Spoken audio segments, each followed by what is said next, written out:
के लिए स्मृति में संजोने का काम मोदी जी ने किया है। मुझे विश्वास है कि आने वाली कई पीढ़ियां इससे प्रेरणा लेगी, देशभक्ति के, पराक्रम के और शौर्य के संस्कार से सिंचित होगी।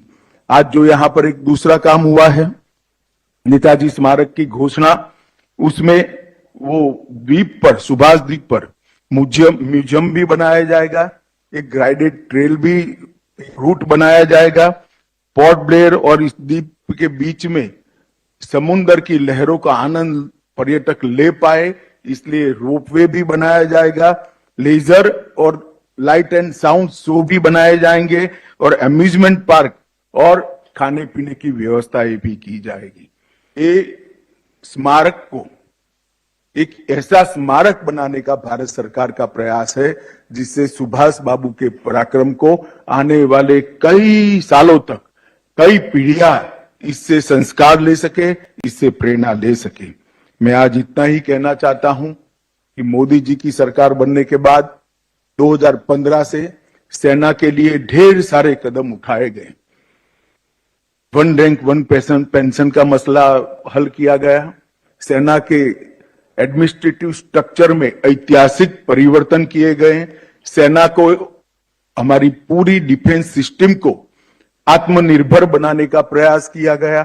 आधुनिक हथियारों से, आधुनिक संचार व्यवस्था से तीनों सेनाओं को लैस करने के लिए ढेर सारे कदम उठाए गए। ये सारे कदम एक और है और आज 21 परमवीर चक्र को सम्मानित करने का कदम एक और है। इतना महत्व इस कार्यक्रम का है और आज प्रधानमंत्री जी स्वयं हम सब के बीच में ऑनलाइन उपस्थित है। तब मैं ज्यादा बात करना नहीं चाहता, मैं इतना ही कहता हूं कि ये दोनों घटना जो आज यहाँ पर आकार ले रही है, शुरू हो रही है, वो दोनों घटनाओं से युगों युगों तक भारत की युवा पीढ़ी को देशभक्ति, शौर्य, पराक्रम का संदेश भी मिलेगा और संस्कार भी मिलेंगे। मैं फिर से गृह मंत्रालय की ओर से, समग्र देश की ओर से प्रधानमंत्री जी का धन्यवाद कर मेरी बात को समाप्त करता हूं। वंदे मातरम।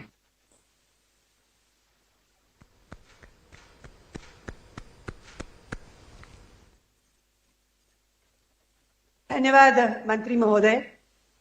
भारत के स्वर्णिम इतिहास की हमेशा सगति बनी रहे। भारत की स्वतंत्रता एवं सुरक्षा के लिए दिए गए बलिदानों का अनंत काल तक स्मरण हो। हमारे प्रधानमंत्री जी की हर समय यही चेष्टा रहती है, हम भूल न जाएं उनको। इसलिए सुने ये कहानी, जो शहीद हुए हैं उनकी हम हमेशा याद रखें कुर्बानी। माननीय प्रधानमंत्री जी ये सुनिश्चित कर रहे हैं, जिनकी दूरदर्शिता से आज इन 21 द्वीपों का नामकरण हुआ है और जिन्होंने ये ऐतिहासिक कदम उठाकर सारे सैन्य बल का और समस्त देशवासियों का सर ऊंचा किया है। मैं उन्हें, विश्व नेता, हमारे ओजस्वी बलशाली प्रधानमंत्री जी को नम्र निवेदन करूंगी कि वे हम सबको संबोधित करें, अपने अग्रणी विचारों से सभी भारतवासियों को प्रेरित करें। Please sir. नमस्कार। कार्यक्रम में उपस्थित देश के गृह मंत्री श्री अमित भाई शाह, अंडमान निकोबार के उपराज्यपाल, चीफ ऑफ डिफेंस स्टाफ, हमारी तीनों सेनाओं के अध्यक्ष, महानिदेशक, भारतीय तटरक्षक, कमांडर इन चीफ अंडमान एवं निकोबार कमान, समस्त अधिकारीगण, परमवीर चक्र विजेता वीर जवानों के परिवारों के सदस्यगण, अन्य महानुभाव, देवी और सज्जनों, आज नेताजी सुभाष की जन्म जयंती है। देश पराक्रम दिवस के रूप में इस प्रेरणा दिवस को मनाता है, सभी देशवासियों को पराक्रम दिवस की अनेक अनेक शुभकामनाएं। आज पराक्रम दिवस पर अंडमान निकोबार द्वीप समूह में नई सुबह की रश्मियां एक नया इतिहास लिख रही है। और जब इतिहास बनता है तो आने वाली सदियां उसका स्मरण भी करती हैं, आकलन भी करती हैं, मूल्यांकन भी करती हैं और अविरत प्रेरणा पाती रहती हैं। आज अंडमान निकोबार के 21 द्वीपों का नामकरण हुआ है। इन 21 द्वीपों को अब परमवीर चक्र विजेताओं के नाम से जाना जाएगा। जिस द्वीप पर नेताजी सुभाष चंद्र बोस रहे थे, वहां उनके जीवन और योगदानों को समर्पित एक प्रेरणा स्थली, एक स्मारक का भी आज शिलान्यास हुआ है।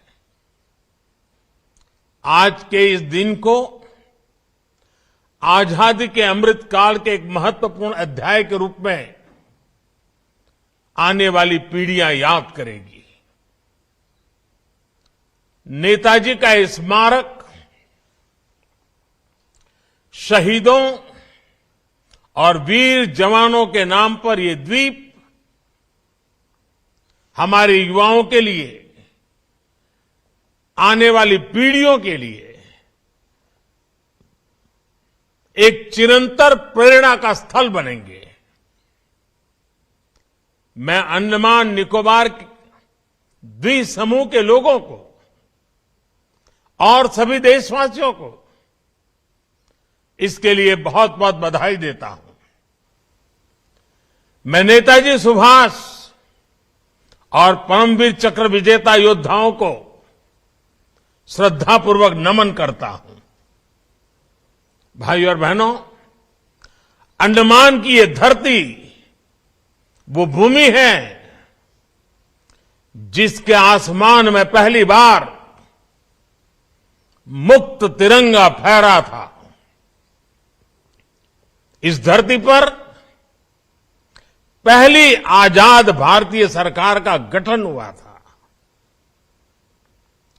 इस सब के साथ अंडमान की इसी धरती पर वीर सावरकर और उनके जैसे अनगिनत वीरों ने देश के लिए तप, तितिक्षा और बलिदानों की पराकाष्ठा को छुआ था। सेल्युलर जेल की कोठरियां, उस दीवार पर जड़ी हुई हर चीज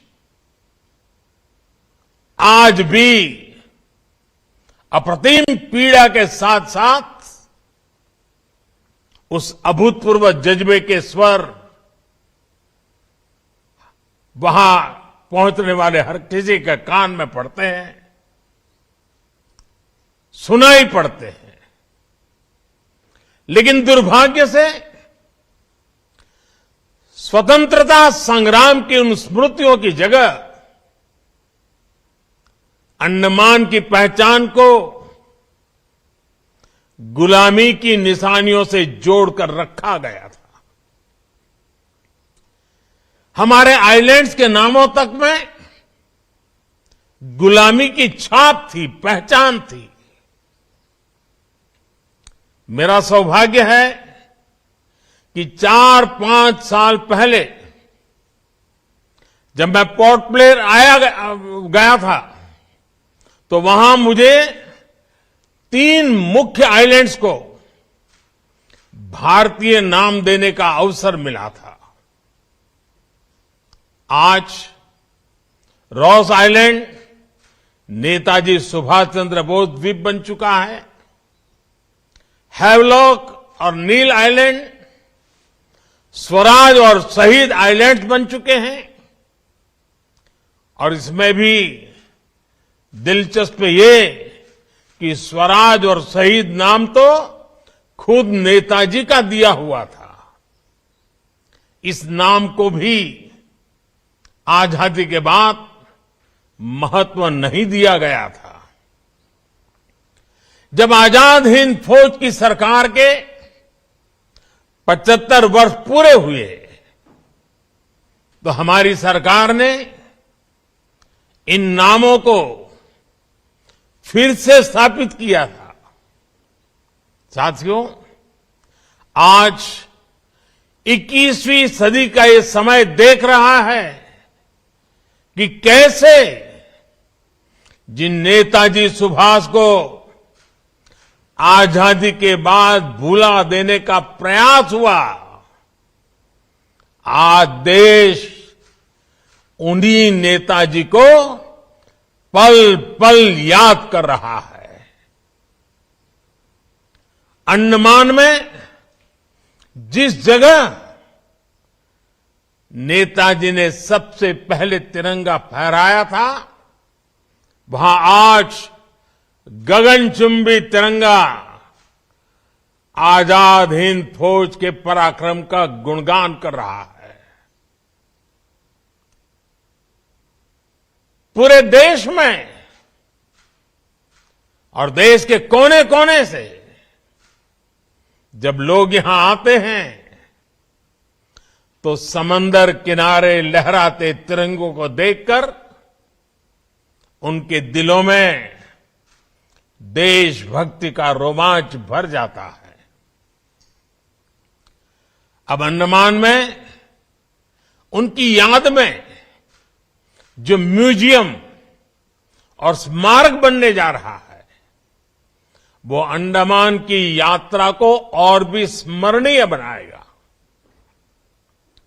2019 में नेताजी से जुड़े ऐसे ही एक म्यूजियम का लोकार्पण दिल्ली के लाल किले में भी हुआ था।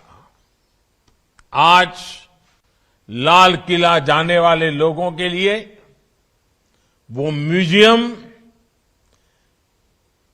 एक प्रकार से हर पीढ़ी के लिए प्रेरणा स्थली की तरह है। इसी तरह बंगाल में उनकी 125वीं जयंती पर विशेष आयोजन हुए थे। देश ने इस दिन को पूरे धूमधाम से सेलिब्रेट किया था।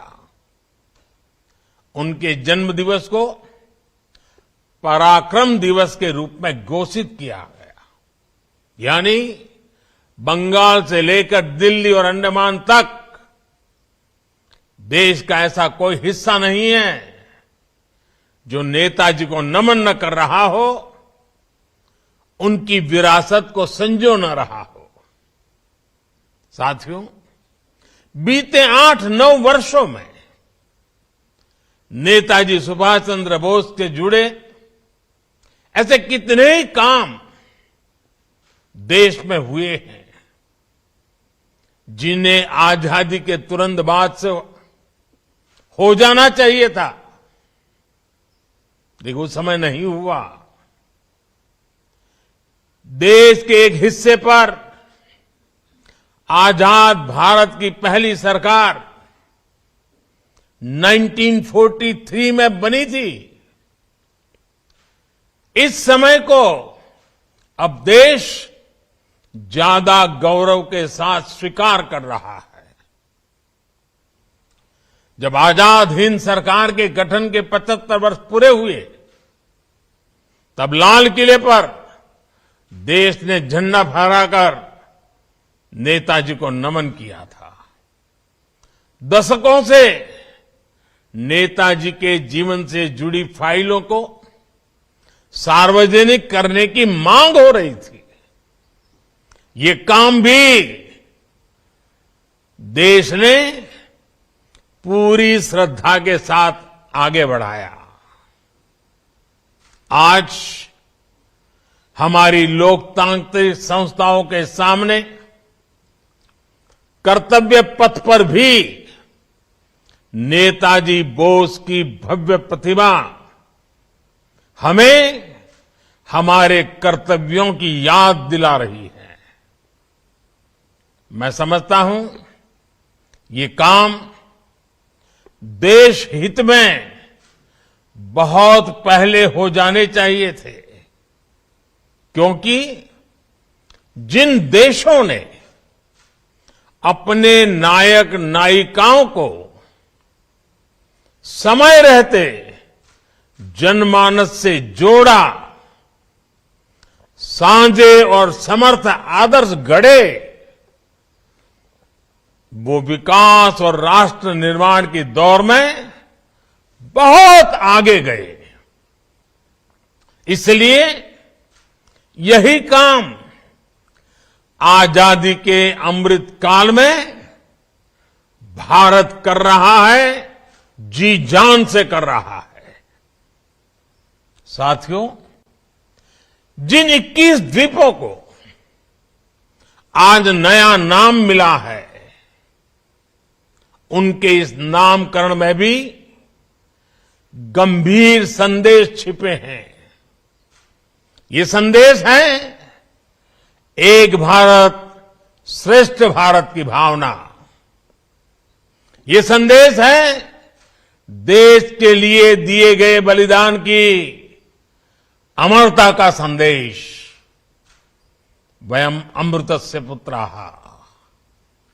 और ये संदेश है भारतीय सेना के अद्वितीय शौर्य और पराक्रम का संदेश। जिन 21 परमवीर चक्र विजेताओं के नाम पर इन द्वीपों को जब जाना जाएगा,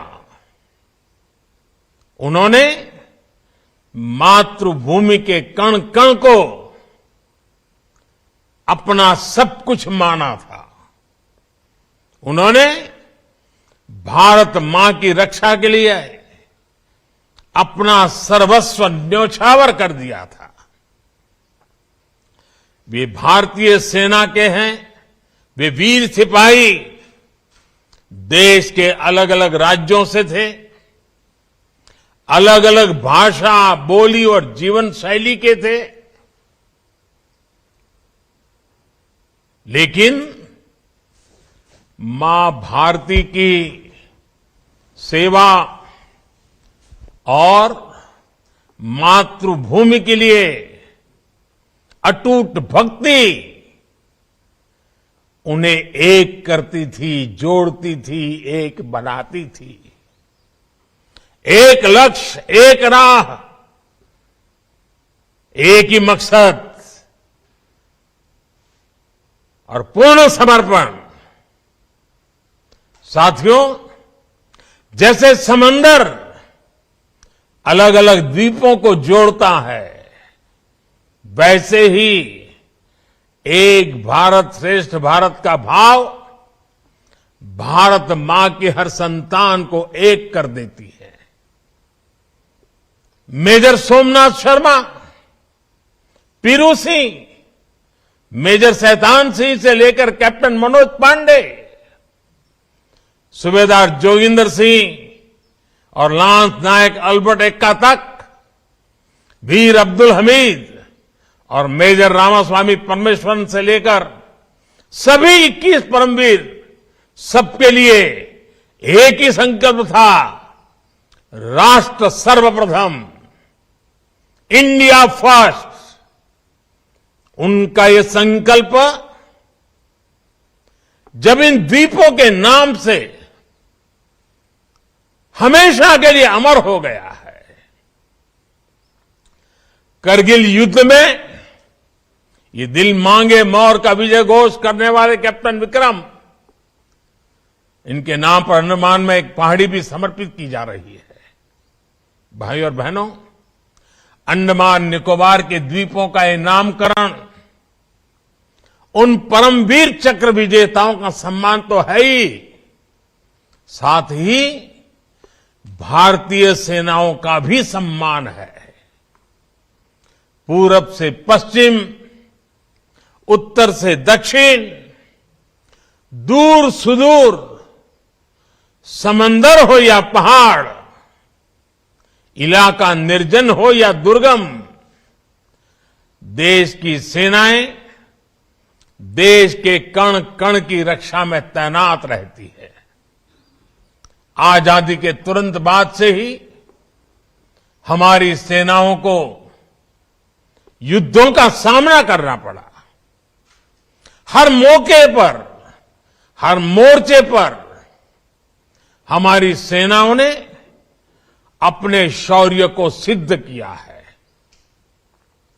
ये देश का कर्तव्य था कि राष्ट्र रक्षा इन अभियानों में स्वयं को समर्पित करने वाले जवानों को, सेना के योगदानों को व्यापक स्तर पर पहचान दी जाए। आज देश उस कर्तव्य को, उस जिम्मेदारी को पूरे करने का हर कोशिश प्रयास कर रहा है। आज जवानों और सेनाओं के नाम से देश को पहचान दी जा रही है। साथियों, अंडमान एक ऐसी धरती है जहां पानी, प्रकृति, पर्यावरण, पुरुषार्थ, पराक्रम, परंपरा, पर्यटन, प्रबोधन और प्रेरणा सब कुछ है। देश में ऐसा कौन होगा जिसका मन अंडमान आने का नहीं करता है। अंडमान का सामर्थ्य बहुत बड़ा है। यहां पर अथाह अवसर है। हमें इन अवसरों को पहचानना है। हमें इस सामर्थ्य को जानना है। बीते 8 वर्षों में देश ने इस दिशा में लगातार प्रयास किए हैं। कोरोना के झटकों के बाद भी पर्यटन क्षेत्र में अब इन प्रयासों के परिणाम दिखाई देने लगे हैं। 2014 में देश भर से जितने पर्यटक अंडमान आते थे, 2022 में उससे करीब करीब 2 गुने लोग यहां आए हैं। यानी पर्यटकों की संख्या 2 गुनी हुई है, तो पर्यटन से जुड़े रोजगार और आय भी बढ़े हैं। इसके साथ ही एक और बड़ा बदलाव बीते वर्षों में हुआ है। पहले लोग केवल प्राकृतिक सौंदर्य के बारे में, यहां के बीचेज के बारे में सोचकर अंडमान आते थे, लेकिन अब इस पहचान को भी विस्तार मिल रहा है। अब अंडमान से जुड़े स्वाधीनता इतिहास को लेकर भी उत्सुकता बढ़ रही है। अब लोग इतिहास को जानने और जीने के लिए भी यहां आ रहे हैं। साथ ही अंडमान